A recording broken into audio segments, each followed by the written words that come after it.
Hello বন্ধুরা, কোয়েলের সংসারে তোমাদের সকলকে স্বাগত জানাই। তোমরা কেমন আছো? আশা করি ভালো আছো। আমিও খুব খুব ভালো আছি। তো আজকে আমি আরেকটা রেসিপি তোমাদের কাছে শেয়ার করব। তো আমি আজকে রান্না করব সুজি কচুর ডালনা, সুজি কচু আলু দিয়ে ডালনা। তো আমি এখানে ভালো করে সুজি কচুটা দেখো ভালো করে এভাবে কেটে নিয়েছি। এভাবে কেটে ভালো মতো আমি ধুয়ে নিয়েছি। ভালো করে না ধুলে কিন্তু কেমন একটা ল্যাল ল্যাল ভাব থেকেই যায়। তো আমি এই জন্য খুব ভালো মতন এটা ধুয়ে নিয়েছি। এখন আমি প্রথমেই দেব, এটা সেদ্ধ করব, অল্প সেদ্ধ করব। তো দেখো এখানে আমি জল নিয়ে নিয়েছি। জলের মধ্যে দিয়ে দেব লবণ, দিয়ে এবার আমি এই কচুগুলো সেদ্ধর জন্য বসিয়ে দিলাম। এটা সেদ্ধ হোক, এটা আমি একটা ঢাকনা দিয়ে ঢেকে দিলাম। এরপরে দেখো আমি এই কড়াইয়ের মধ্যে তেল নিয়ে নিয়েছি, ওটা সেদ্ধ হোক। এখন আমি কেটে রাখা এই আলুগুলো ভেজে নেব। তেলটা এখনো গরম হয়নি, গরম হলে আমি আলুগুলো আগে ভালো মতো ভেজে নেব। তো তেল গরম হয়ে এসেছে, আমি এখন তেলের মধ্যে ছেড়ে দেব আলু।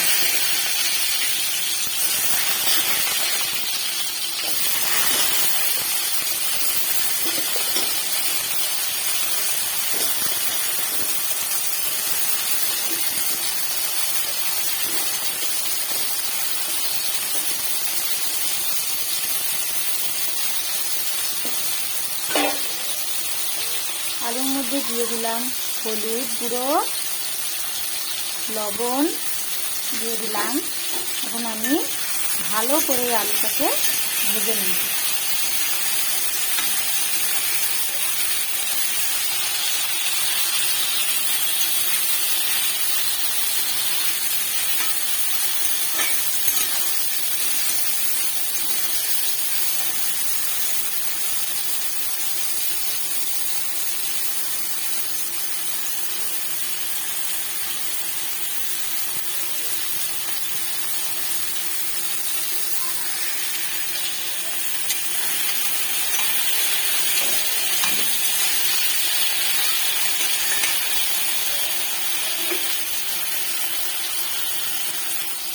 আলুটা ভাজা হোক, তারপরে আমি আবার কচুটা নামাবো। কচুটা এখনো সেদ্ধ হয়নি, কচুটা সেদ্ধ হলে আমি নামানোর সময় তোমাদেরকে দেখাবো।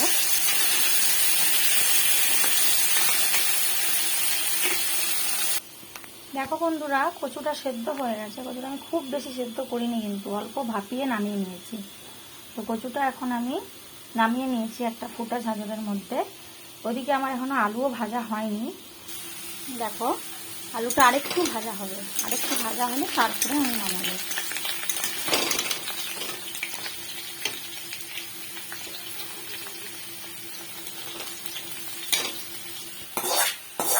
আলুটা ভাজা হয়ে গেছে, এখন আমি আলুটা নামিয়ে নেব। এখন আমি এই তেলের মধ্যে সেদ্ধ করে রাখা কচুটা দিয়ে কচুটাও ভেজে নেব। কচুটার মধ্যে একটু হলুদ দিয়ে দিলাম।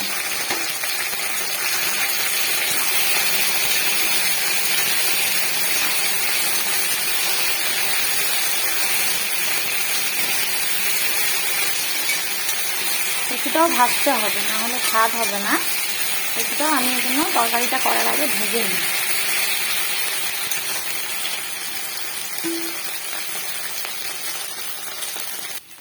দেখো আমি এভাবে কচুগুলোকে ভালো করে ভেজে নিয়েছি। দেখো একটা কচু কিন্তু ভাগেনি।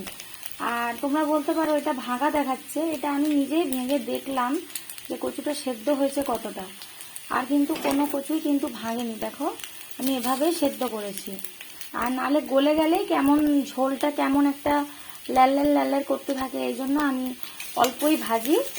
আবার যখন আমি কষাবো মশলা দিয়ে তখন তো সেদ্ধ হবেই, এ কারণে আমি এভাবে করে নিলাম। তো এখন আমি এই কচুটা, ভাজা কচুটা নামিয়ে নেব। তারপরে তোমাদেরকে দেখাচ্ছি আমি কিভাবে রান্নাটা করি।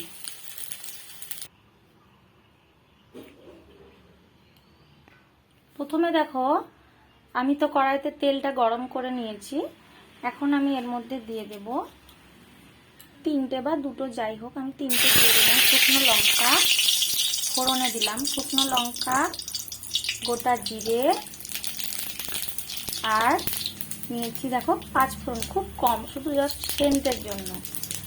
আর নিয়ে নেব তেজপাতা একটা। এটা আমি ভালো মতন আগে ভেজে নেব। এরপরে এটা হয়ে আসলে, একটু হয়ে নি,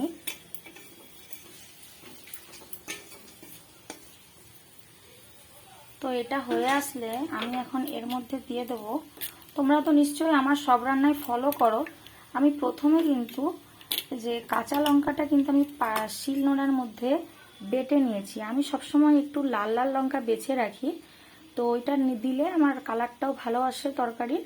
এভাবে আমি বেটে রাখি। এটা কিন্তু একদমই কাঁচা লঙ্কা। কাঁচা লঙ্কাটা যখন লাল হয়ে আসে, আমি লাল লাল লঙ্কা একটু বাজার থেকে দেখে কিনে তারপরে ওইটা আমি কিনে আনতে বলি আমার হাজব্যান্ডকে, তা ওইটা আমি তারপরে শিলনোড়ার মধ্যে বেটে নিই। তো এখন আমি এটার মধ্যে তেলের মধ্যে দিয়ে দেবো এই কাঁচা লঙ্কা বাটা 2 চামচ দেবো, কেননা বেশি বেশি ঝাল আমরা বেশি ঝাল প্রচুর তরকারিটা ভালো লাগে না। তো এটা আমি আগে তেলের মধ্যে দিয়ে দিলাম, কেননা তেলের মধ্যে যদি লঙ্কাটা আগে না দিই, পরে দিলে লঙ্কার একটা বাজে গন্ধ ছাড়ে। এ কারণে আমি আগে তেলের মধ্যে দিয়ে লঙ্কাটাকে কিছুটা ভেজে নিলাম। এর মধ্যে আমি দিয়ে দেব জিরে বাটা, আর দিয়ে দেব ধনের গুঁড়ো, আর সেরকম কিছু আমি দেব না এখন। তো এটা দিয়ে আমি মশলাটাকে আগে ভালো মতো কষিয়ে নেব। এখন আমি এর মধ্যে অ্যাড করব একটু চিনিটা অ্যাড করে নিলাম। এবার আমি নাড়িয়ে নেব।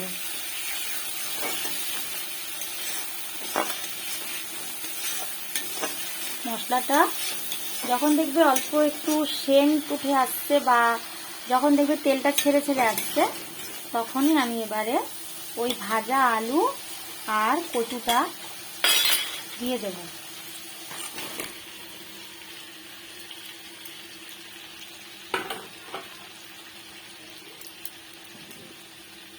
দিয়ে এবার ভালো মতো নাড়িয়ে নেব।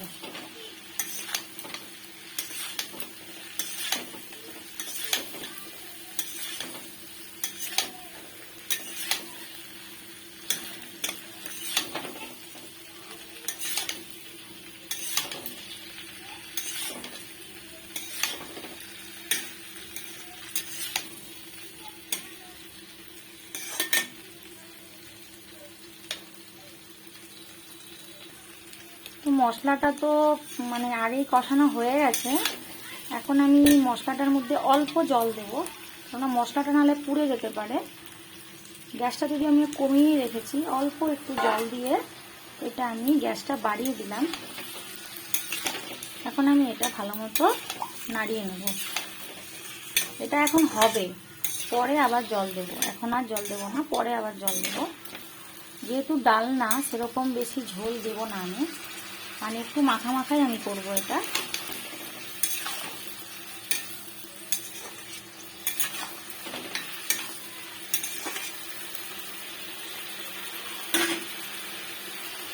তো বন্ধুরা, আমার একটা মিস্টেক হয়ে গেছে, আমি মশলার সাথে কোনো হলুদ দিইনি।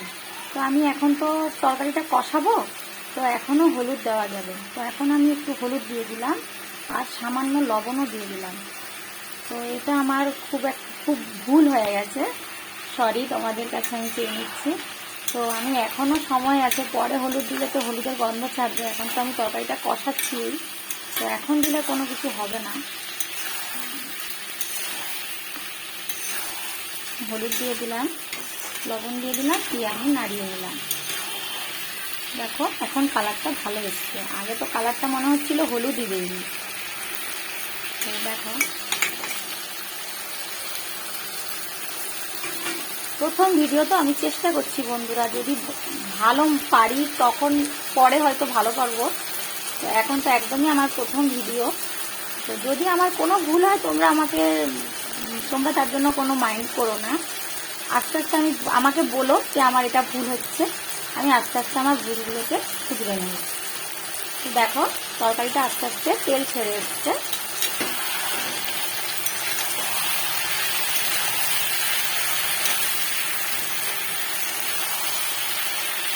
তেল ছেড়েই এসেছে, প্রায় আরেকটু হবে।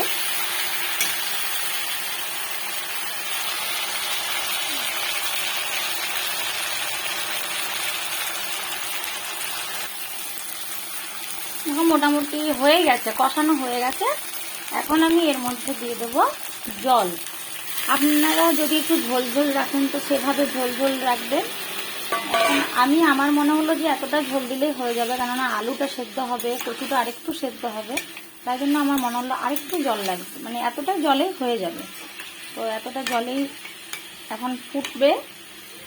হয়ে গেলে ফুটে গেলে আমি একটু গ্যাসটা স্টিম করে দেবো, তারপর আরেকটু হবে। চলো বন্ধুরা আরেকটু ফুটে আসুক, তারপরে আমি তোমাদেরকে দেখাচ্ছি। দেখো বন্ধুরা আমার ঝোল কিন্তু কমে এসেছে। এতটুকু তো রাখতেই হবে, কেননা খাওয়ার সময় ঠান্ডা হয়ে গেলেই এটা কিন্তু কমে যাবে। ঝোলটা কিন্তু আলু আর কচু দুটোতেই টেনে নেবে, তাই এতটুকু ঝোল রাখতেই হবে। তো এতটুকু আমি ঝোল রাখছি। এরপরে আমি দিয়ে দেব, সব শেষে নামানোর আগে দিয়ে দেব এই এতটুকু মতন ঘি। এতটুকু পরিমাণ ঘি, চামচটাও আমি এর মধ্যে করে নিলাম। যতটুকু ঘি লেগেছিল চামচের মধ্যে ওইটাও ঝোলের মধ্যে চলে যাবে। আর দিয়ে দিলাম, আমি ব্যবহার করি সানরাইজ সাই গরম মশলা। এটা কিন্তু খেতে খুব ভালো হয়, গন্ধটা খুব ভালো হয়। তো এটা আমি একটু ওপর থেকে ছড়িয়ে দিলাম। তো ঘি আর গরম মশলাটা যেহেতু দিলাম, এরপরে এবার এটা আমি নাড়িয়ে নেব। তোমরা সেম পদ্ধতিতে কিন্তু ওলের ডালনাও করতে পারো। আমি আজকে কচুর ডালনা করলাম, ওলের ডালনাও করতে পারো। আর অবশ্যই নিরামিষের দিনে এরকম একটা রেসিপি হলে ভালোই লাগে খেতে। তো আমি আরও অনেক কিছু রান্না করেছি, তো ওগুলো আজকে আর তোমাদের সাথে ভিডিওগুলো শেয়ার করতে পারলাম না। আজকে আমি এই ভিডিওটাই শেয়ার করলাম তোমাদের সাথে। তো এখন আমি এই রেসিপিটি নামিয়ে নিই, তারপরে তোমাদের কাছে আসছি। তো দেখো বন্ধুরা কচুর ডালনা কিন্তু আমার রেডি, কচু আলু দিয়ে ডালনা। তো তোমরা এভাবে ট্রাই করতে পারো। আর জানি না তোমরাও তো জানো অনেক রকমভাবে করতে, কিন্তু আমি যেভাবে বানাই সেভাবেই তোমাদের সাথে শেয়ার করলাম বন্ধুরা। তো আমার রেসিপির মতো তোমরা যদি বানাও দেখো, খেয়ে ভালোই লাগবে। তো আমার এই রেসিপিটি যদি তোমাদের ভালো লাগে তাহলে অবশ্যই আমার এই চ্যানেলটিকে তোমরা সাবস্ক্রাইব করে দিও, এবং অবশ্যই আমার এই রেসিপিটিতে গিয়ে রেসিপিটি দেখো আর লাইক, কমেন্ট এবং শেয়ার করে দিও। বাই বাই বন্ধুরা।